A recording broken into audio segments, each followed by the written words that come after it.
अस्सलाम वालेकुम जी दोस्तों, कैसे हैं आप सब लोग। उम्मीद करती हूँ जी सब बहुत अच्छे होंगे, बहुत खैरियत से होंगे। और दिन का आगाज़ हो चुका हुआ है। अल्लाह का लाख लाख शुक्र है, उसने हमें एक मज़ीद खूबसूरत और सुकून दिन नसीब फरमाया। और बात कुछ यूँ है कि ये जो सब्ज़ी है ना, जब मैं इसको इस तरह से साफ़ करके रख रही थी तो मैं अपनी अम्मी से ना साथ साथ प्राइसेस पूछ रही थी। क्योंकि आजकल हर किसी की ज़ुबान पर यही अल्फाज होते हैं कि फ़लानी चीज़ इतने की हो गई, फ़लानी चीज़ इतने की हो गई। और स्पेशली टमाटर और प्याज तो मतलब वो जैसे मैन ऑफ द मैच या शो स्टॉपर होते हैं ना, वो बन गई है। एनीवेज जी, जो है वो आज भिंडियाँ बनाने का था। और जब मम्मी ने प्राइस बताई तो मैंने कहा कि अगर प्याज इतने महंगे हैं तो आपने भिंडियाँ क्यों ले ली, क्योंकि हमने प्याज वाली भिंडियाँ हमारे घर में खाई जाती हैं। तो मैंने कहा अगर इतना सब कुछ महंगा था तो कह रही थी बस ये भिंडियाँ जब मैंने ले ली उसके बाद मुझे अंदाज़ा हुआ कि मतलब इसमें प्याज डलने और उनकी क्या प्राइस है। मतलब कहीं पे 250 रुपये किलो है और कहीं पे 300 रुपये किलो चल रहा है सीन। और इससे पहले कि मैं भिंडियाँ बनाती, मेरी अम्मी ने जी गोश्त निकाल के वो रख लिया था और वो कह रही थी कि मतलब काफ़ी दिनों से जो है वो गोश्त नहीं बनाया, तो आज इस तरह करते हैं कि गोश्त बना लेते हैं और जो भिंडियाँ हैं वो सुबह के टाइम पे मतलब कल बना लेंगे या जिस तरह से भी फिर इसको करना हुआ। तो मैंने कहा ठीक है, मुझे तो कोई एतराज़ नहीं। और कुछ वो भिंडियाँ लेके ना, भिंडियों को बार बार देख के सोच रही थी कि मैंने ये क्यों ले ली। मतलब इसमें टमाटर भी ज़रा ज़्यादा पड़ते हैं और प्याज तो पड़ता ही पड़ता है भिंडियों में। और मैं इतनी हैरान हूँ कि 300 रुपये किलो प्याज, मतलब अगर इस तरह से महंगाई का अंदाज़ा लगाया जाए तो पता नहीं गरीब कैसे ज़िंदा है। और मेरे ख्याल से वो तो चटनी खा के भी, धनिया धनिया कौन सा सस्ता है, मतलब 700 रुपये की गट्ठी मिल रही, 700 रुपये किलो मिल रहा है धनिया। और मैं हैरान हो जाती हूँ कि पता नहीं मतलब इस दुनिया को या हमारे निज़ाम यकीनन अल्लाह ही चला रहा है तो चल रहे हैं, वरना तो ये सब कुछ पॉसिबल ही नहीं है जिस तरह की महंगाई है, जो इन्फ्लेशन चल रहा है। और खैर जी, अम्मी हांडी बना रही थी तो मैंने सोचा कि मैं साथ में सैलड गूंद लूँ। I am sorry. तो मैं सोच रही थी कि मैं फटाफट से आटा गूंद लूँ और साथ में सैलड बना लूँ ताकि काम जल्दी वाइंड अप हो जाए। और यहाँ पे आप मेरी स्पीडें देख लें कि मैंने फटाफट झटपट से जो है वो आटा गूंद लिया है। अच्छा फ्रेंड्स, मैं आपको एक मज़े की बात बताती हूँ। मैंने जो है ना बहुत अर्ली काम करने शुरू कर दिए थे। उसकी एक वजह ये थी कि मतलब मुझे ख़ुद से काम करने का शौक़ था, ऐसे फोर्स नहीं था कि अल्लाह का लाख लाख शुक्र है हेल्पर भी थी घर में, अम्मी भी करती थी, तो ऐसी ज़रूरत नहीं थी। लेकिन मुझे ख़ुद से काम करने का बहुत शौक़ था, तो मैंने बहुत अर्ली जो है ना अपनी अम्मी के साथ किचन में खड़ा होकर कभी हेल्प कर देनी और इस तरह से, और मुझे ये सब बहुत अच्छा लगता था। लेकिन एक आटा वाहिद चीज़ थी जो मैं नहीं गूंदती थी, और रोटियां बना लेती थी लेकिन मैंने कभी भी आटा नहीं गूंदा था। और बहुत टाइम गुजर गया और वो आटा चूँकि मेरी रूटीन का हिस्सा नहीं बना, या मैंने उसको सीखा नहीं या कभी गूंदा नहीं, तो मैं हमेशा उसको स्किप कर देती थी। वो हेल्पर गूंद देती थी और मैं जो है वो रोटियां बना लेती थी या इस तरह से।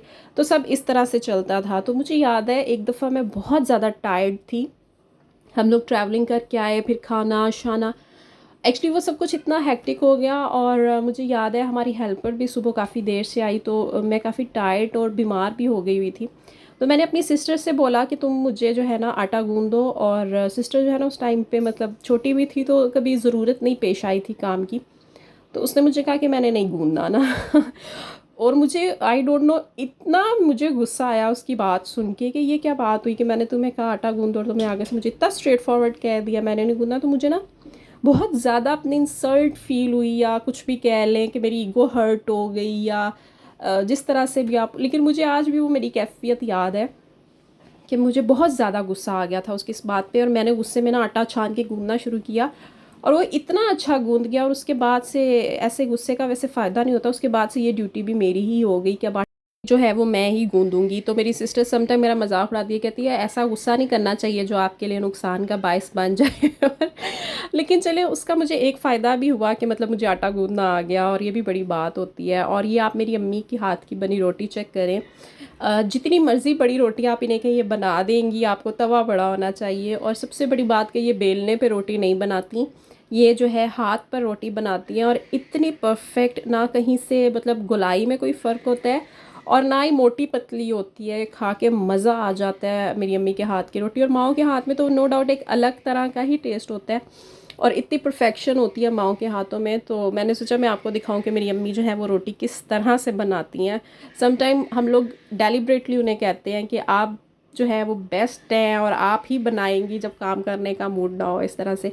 वेल फ्रेंड्स, खाना शाना हमारा तैयार हो गया था और यहाँ पे जी आलू गोश्त अम्मी ने बना दिया था और रोटियां भी अम्मी ने बनाई थी, मैंने सिर्फ सैलड बना दी थी और जो है साथ में आटा गूंद दिया था। उसके बाद जी हम लोग अब खाने लगे हैं खाना।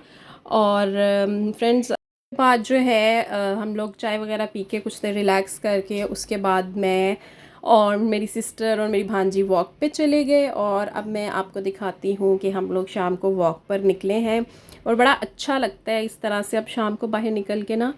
मौसम भी थोड़ा बेहतर होता है, हवा भी बड़ी खूबसूरत ऐसे मध्यम मध्यम सी चल रही होती है। और हाँ जी को तो है वो लाजमी शाम के टाइम पे वॉक पर जाना होता है और उसको लेके ना निकलो तो फिर वो बड़ा शोर मचाती है। मैं आपको दिखाती हूँ कि वो किस तरह से एंजॉय करती है।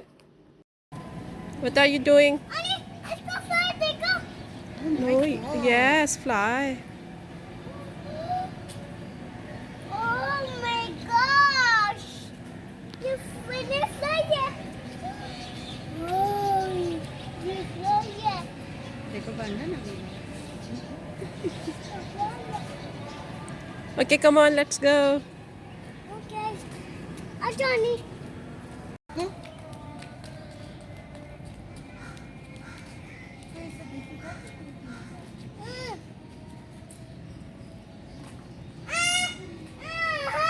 अच्छा ना, चलो। क्या दोस्तों, आप लोगों ने माशाल्लाह ये बाहर निकल के इतनी एक्साइटेड होती है और इसको फ्लावर्स बहुत ज़्यादा पसंद है। जहाँ भी ये फ्लावर्स के करीब जाती है तो पहले तो ये मतलब उनको तोड़ भी लेती होती थी, लेकिन अब हमने इसे समझाया है कि फ्लावर्स नहीं तोड़ते और इस तरह से तो बस ये उनके करीब जाके जो है ऐसे खुश होती रहती है। और ये वहाँ पे जी फ्लावर्स वगैरह गिरे हुए थे तो साथ वो मतलब मक्खियाँ और मधुमक्खियाँ भी थी तो वो बता रही थी कि आनी there is fly, there is fly. तो हम लोग भी इसके साथ माशाल्लाह बड़ा इंजॉय करते हैं जाकर। बच्चों के साथ तो दिल लगा ही रहता है। वापस आ गए जी वॉक करके और उसके बाद जी हम मिल्क शेक बनाया जी, क्योंकि मेरी भांजी को लाजमी हम जब भी वो वापस आती है तो इस तरह से उससे कोई ना कोई ड्रिंक या हम स्कंजबीन बना देते हैं। वैसे आजकल ज़्यादातर हम स्कंजबीन ही बनाते हैं, लेकिन उस टाइम पे मेरे जहन में नहीं आया या मेरा ख़ुद भी शेक पीने को दिल था तो बस मैंने इस तरह से जो है वो शेक बनाना शुरू कर दिया और उसे भी पिलाया, ख़ुद भी पिया। वेल फ्रेंड्स, आज का छोटा सा व्लॉग, अच्छा छोटा सा नहीं अब मैंने कहना आज के दिन का व्लॉग यहाँ पे हुआ जाता है ख़त्म। और यही आज के दिन की मेरी एक्टिविटी थी और अल्लाह का शुक्र है कि दिन बहुत अच्छे से गुजरा। और इंशाल्लाह मैं मिलूँगी अगली किसी वीडियो में आपके साथ। और ये जो भिंडियाँ आपने वीडियो के शुरू में देखी थी अब मैं काट के रख लूँगी और इंशाल्लाह ताला इसे मैं कल मॉर्निंग में बना लूँगी। और ताला खैर का वक्त लाए तो इंशाल्लाह ताला कल का व्लॉग भी आप लोगों के साथ शेयर करूँगी और भिंडियाँ बनाते हुए कोशिश करूँगी शेयर कर लूँ आप लोगों के साथ। दुआओं में याद रखिएगा फ्रेंड्स। वीडियो अच्छी लगी हो तो इसको लाइक ज़रूर कर दें, सब्सक्राइब कर दें चैनल को और वीडियो को शेयर भी कर दें। मिलूँगी जी अगली किसी वीडियो में, तब तक के लिए अल्लाह हाफिज़।